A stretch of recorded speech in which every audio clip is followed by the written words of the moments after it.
Hey guys, this is DJ Holland with the Wolverine.com, and we're back with another live show. It is the day before signing day, and a lot of things going on. As you can see, I'm texting on my phone right now as we speak. We have a lot of updates coming over at the Wolverine.com. Make sure to subscribe today for just $10 until next football season. Big super chat already coming in here with Matthew Kistler. $1 super chat. So shout out to you, man. Anybody else that wants to jump in here with a super chat, feel free to do so. That'll guarantee you get your question answered. We're going Wednesday style instead of Tuesday style, where I'll just be answering your questions. Our Zach Libby is traveling for signing day, so he'll be out at some different ceremonies and things like that. So he'll be on the road. I'll be manning the station from home, getting your updates up, handling our social media and things of that nature. So should be a lot of fun. We're gonna have an all-day chat over at the Wolverine.com. Like I said, you don't want to miss it. Just $10 until next football season gets you premium insider information on all things recruiting, the team, NIL portal, all that good stuff. And join us for our big chat tomorrow. If you haven't subscribed to our YouTube channel, we're rolling out some awesome content thanks to our producer, Matthew Hutchison. We're going to have great videos being published throughout the day tomorrow. So make sure to subscribe to our YouTube channel. That is completely free, and you get updated every time we upload a new video. Like I said, we're going to have some special content out tomorrow. It's going to be awesome. Like this video, it helps with the algorithm, and we can get into the questions. We actually have a big super chat coming in from Shane Johnson. 9.99. Let's go ahead and kick it off with him. Shane says, although still baffled, we have no top 100 kids in the early class. Would you consider this top 8 to 10 class with the portal pickups? Look at Florida and Miami, sub 500 classes with top 10 classes. Oh no, figure it out soon. A lot to digest here.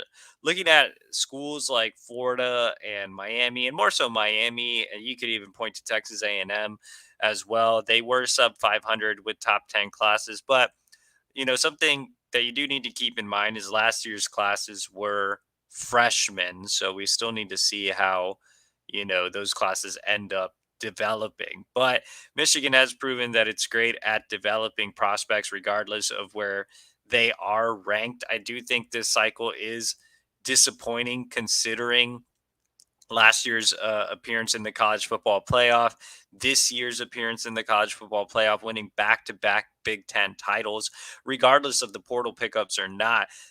Michigan shouldn't finish the early period with no top 100 recruits, even in a year where you're not going to back college football playoffs. You shouldn't finish without a top 100 recruit. This is still the University of Michigan. So, yeah, I would still say it's disappointing. There's no way around not having a top 100 recruit in the class. I mean, I can't say disappointing more than enough. But there are still some quality players in the class. There's still room to add some quality players tomorrow. You still have Jyaire Hill out there, Karmello English out there. But more importantly, like you said, Michigan has added to this disappointing class by cleaning up in the transfer portal, which has been awesome to see. And Santa Ono is figuring it out. And you can see right here, our producer Hutch just pulled up the transfer portal rankings on 3 Michigan, the number 1 overall transfer portal class, which is pretty crazy because when we started transfer portal season, Michigan has always had issues getting transfers in due to admission. So I know Shane says Ono figured it out soon. Santa Ono's figuring it out, man. I think he's a big reason why Michigan isn't just only taking grad transfers. They don't have to go through all these hoops and bounds just to get guys in. They already have 7 in, and that's I want to say the most transfers they've had since I've been covering Michigan.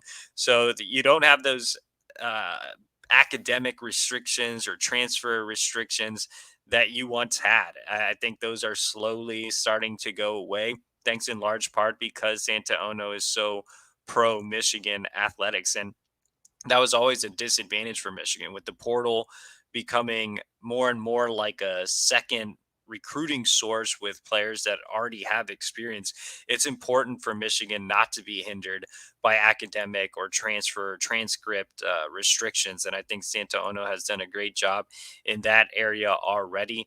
And like I said, Michigan already has the number one transfer portal class. So I do think that helps offset a recruiting class that is currently ranked number 20 in the country. But still, I mean, you want to see a top 10 class coming off back to back college football playoff appearances. I know everybody's happy, like, okay, yeah, we have the number one transfer portal class, and that offsets the top 20 class, but that shouldn't be the goal. The goal should be to have a top 10, top 15 recruiting class along with some key transfers. So I still think it's a little disappointing, but the transfers definitely give reason to be happy and to get excited about the near future of Michigan football as they look to continue to have success on the field. Let's go ahead and go to another super chat. Jason Hellman, $2. Appreciate you for joining in. Guys, if you want to donate, get your questions in first. Just click that donate button, and that super chat money goes directly to our travel budget. But Jason's question is, do we sign Jyaire Hill tomorrow? I am still sticking with my Michigan prediction. Obviously, Jyaire Hill has been the talk of Michigan recruiting sphere over the last 24 hours. Michigan's number one cornerback target, one of the top overall prospects remaining on Michigan's 2023 recruiting board. So Hill released a top five on his Instagram yesterday, did not include Michigan in the graphic, but I do think it was strategic. I think if you know Jair, he is a bit of a jokester. He likes to have a lot of fun. He's taken his process deep into this into this cycle, way deeper than it was originally planned. So I do think that Michigan is still very much in the mix here. We'll actually be live streaming Jyaire Hill's commitment ceremony tomorrow. So our Zach Libby is in the great state of Illinois right now. He'll be seeing Trey Pierce in the morning, sign with Michigan, and then he'll be heading out to the Jyaire Hill ceremony. So you'll see if he is in fact playing everybody one way or the other, whether he's playing Michigan or playing Michigan fans. I guess we'll find out. But I have no reason to change my prediction right now. I still like where Michigan stands. Obviously, Hill visited Michigan on multiple occasions throughout the fall, including for the win over Illinois. Jim Harbaugh made an in-home visit. Steve Klinkscale made his own in-home visit right before that. So I think they've done a really good job of selling him on the opportunity for early playing time. If Jamon Green and DJ Turner are no longer on the roster next year, that just leaves Will Johnson as the experienced corner. So Hill would have a chance to compete for a starting job as a true freshman. And I think he sees the NIL opportunities at Michigan as well, what the current players are making. And I think Illinois losing Coach Walters out to Purdue really helped there.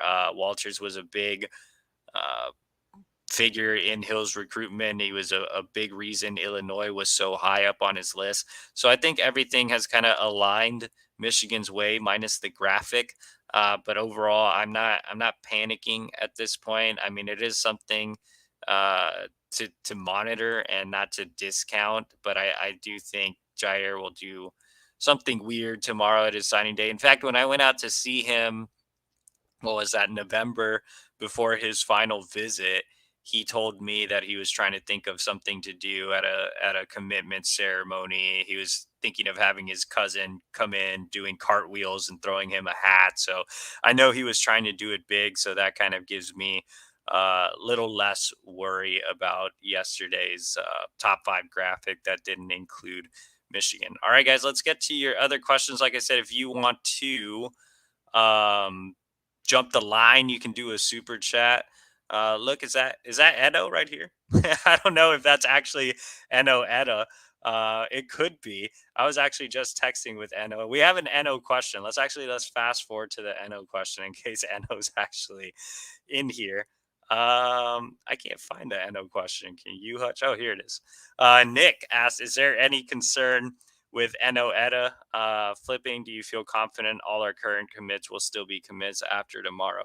So there's some type of screenshot going around where Eno is talking about a graphic for tomorrow. And I know a lot of people are freaking out because I think it's in some type of chat with Michigan State fans. I mean, guys, if you're fans and you're older than 19 years old, you shouldn't be in chats with recruits unless you're like, you have my job or you're a coach or something.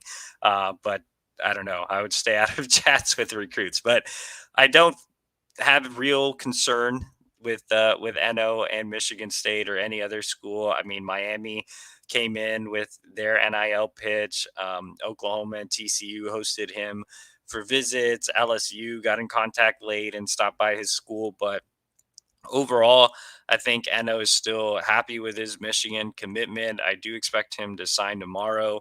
I mean, could there be a situation where Eno is trolling everybody and he signs somewhere else? Yeah, I mean, I wouldn't completely rule that out, especially with how crazy recruiting has gotten this year. But I'm not very concerned. I was texting Eno earlier tonight after that screenshot leaked, and he was kind of laughing about it. So, not overly concerned at all in terms of all the commits signing tomorrow. That is the expectation that all the commits right now, there's 21, that all commits will sign tomorrow. Nathan Ofobi was looking at taking it into the late period. I reported that last night. Sharon Moore got on the phone with him shortly after that, and that is no longer a thing. Ofobi will be signing tomorrow. He was the only recruit when I asked basically all of them if they were signing early that was looking at the late period. But now Ofobi is signing early, so everybody should be good. Everybody should be signing early. I don't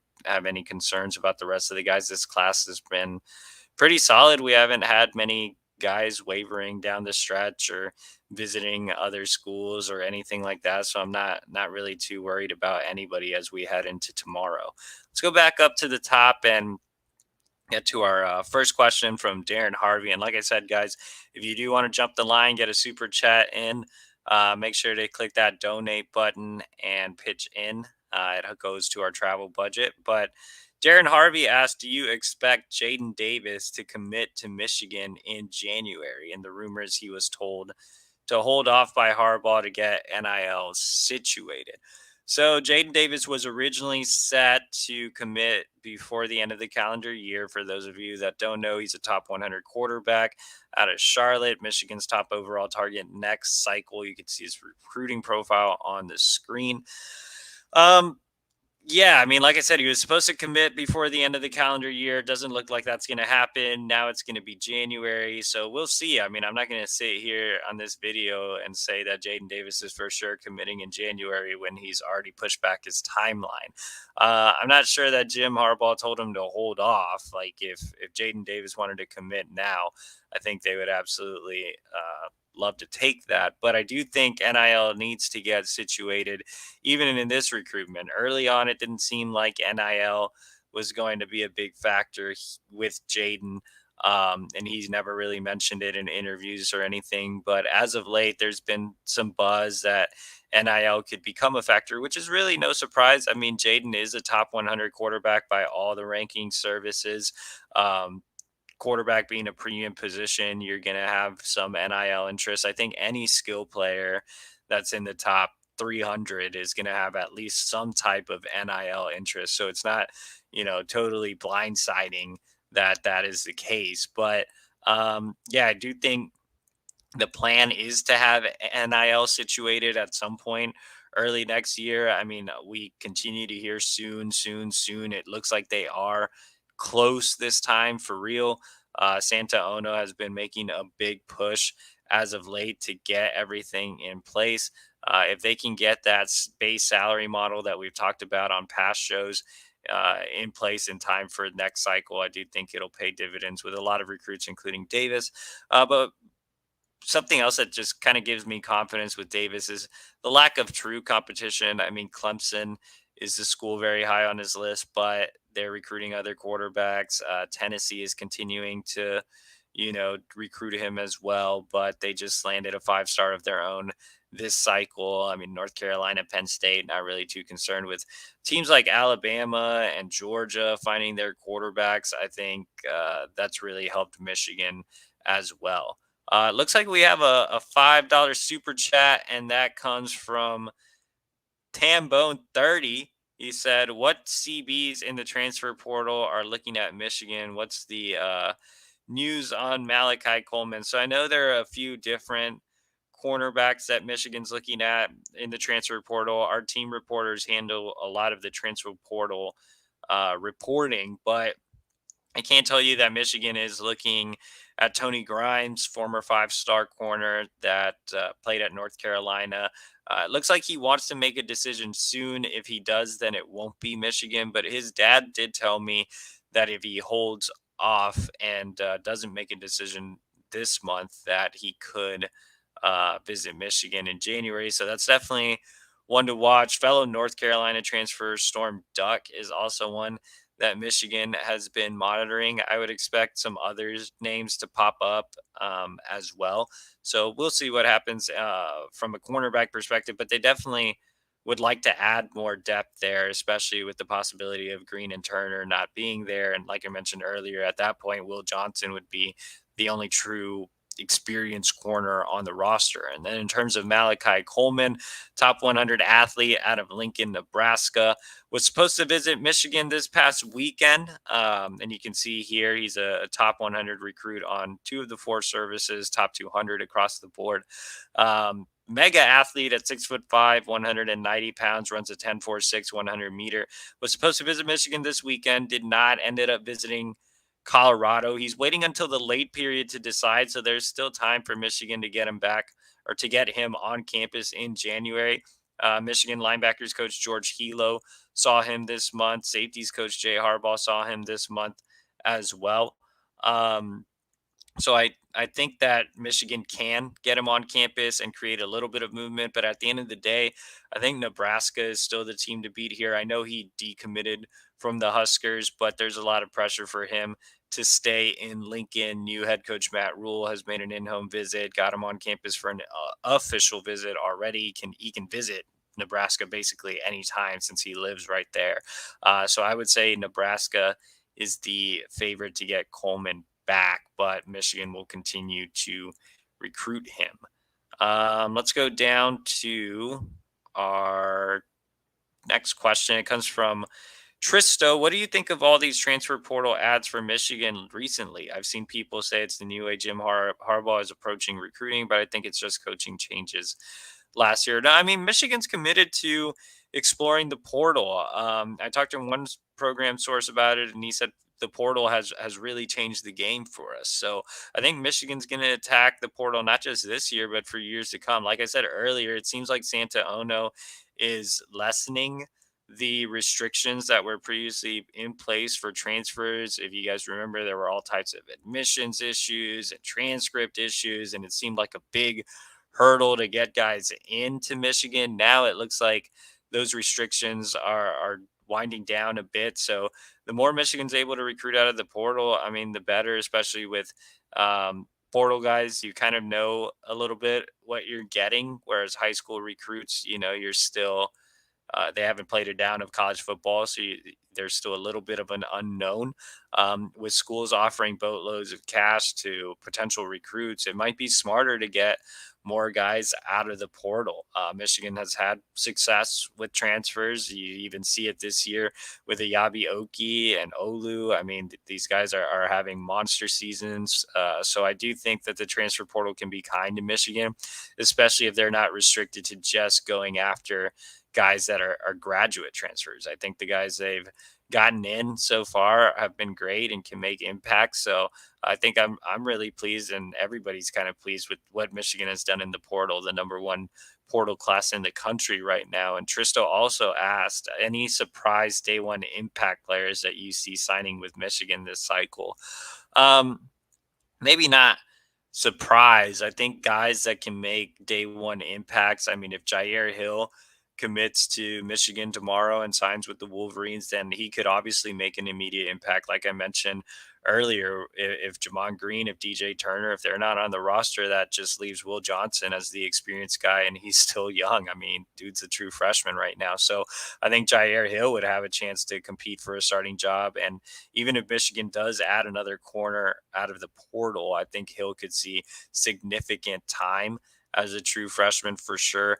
With Jake Moody leaving, I think Adam Samaha, we don't talk about him a lot, but as a kicker, I think he could come in and potentially earn the starting kicking job as a true freshman as well. So I think Samaha is another early impact candidate.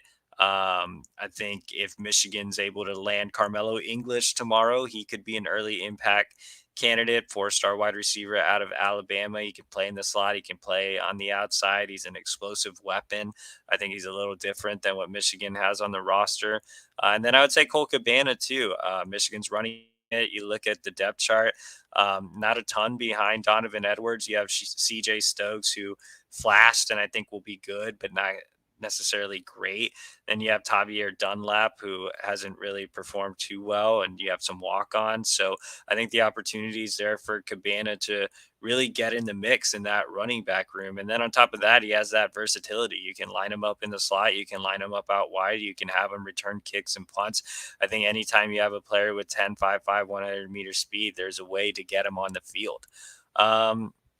Let's go down to Sly 142. Yes, Jyaire Hill, yes or no? We've talked a lot about Jyaire Hill, but right now I am saying yes. So we'll see how it shakes out tomorrow. Um, Lemonade says, could we flip Jeremiah Love? So Jeremiah Love, top 100 athlete out of St. Louis, currently committed to Notre Dame.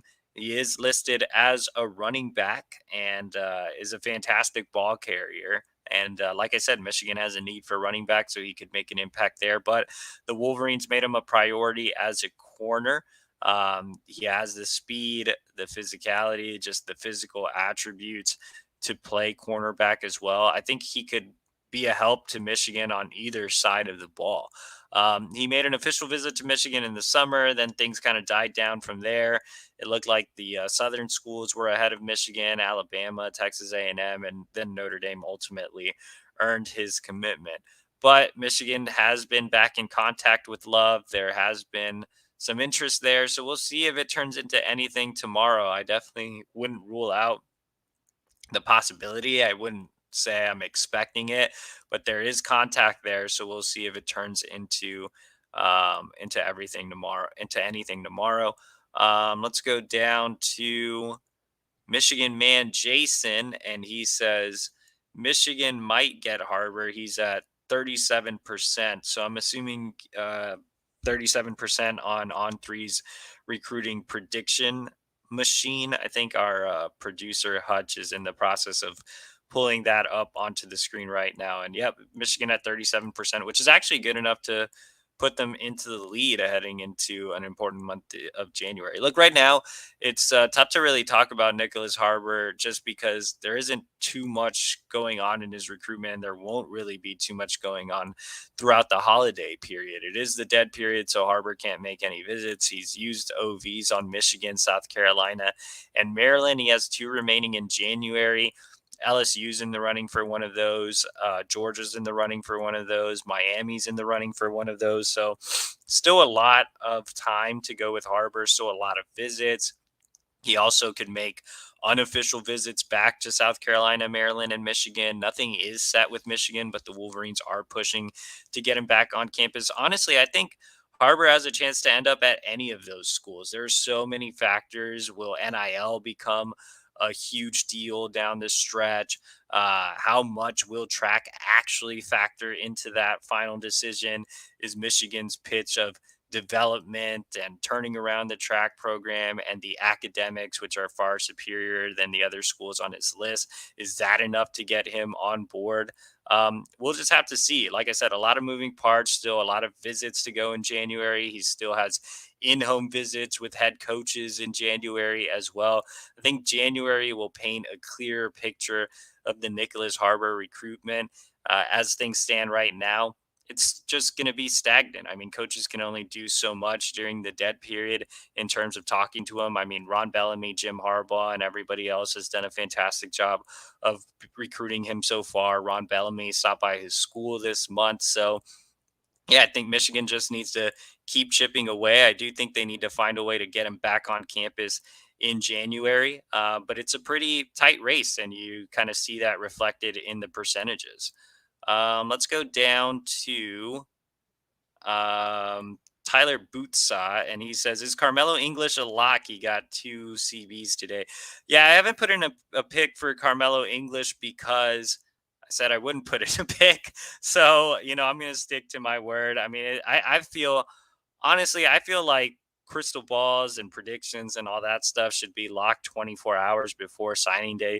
There's a way to get you guys the information without spoiling it for the kids on the biggest day of the year. So I'd rather not put in a pick, but I do feel good about where Michigan stands. I said last week, I think on our show, that it was still 50-50, but that I felt like Carmelo preferred Michigan. It was more so about overcoming distance, and Kentucky did a little bit more on the NIL side of things, which was expected. But I think Ron Bellamy's done a fantastic job of recruiting Carmelo. Bellamy being a Louisiana native, he knows how to vibe on a personal level with recruits from the South. You saw that last year with Amarion Walker. Michigan has been able to pull kids out of Alabama in the past. They did it with Deuce Spurlock. They did it with Nico Collins. So I think with English, it was more about leaving home because he did see himself as a fit at Michigan. In fact, I was close to putting in a prediction for English to Michigan and wrote that after his unofficial visit in October.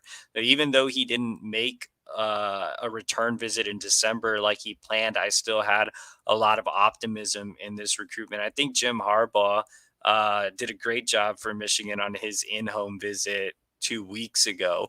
That kind of went under the radar. Not a lot of people reported on that, but Harbaugh and Bellamy went in home, and I thought they did a great job there with English and his family.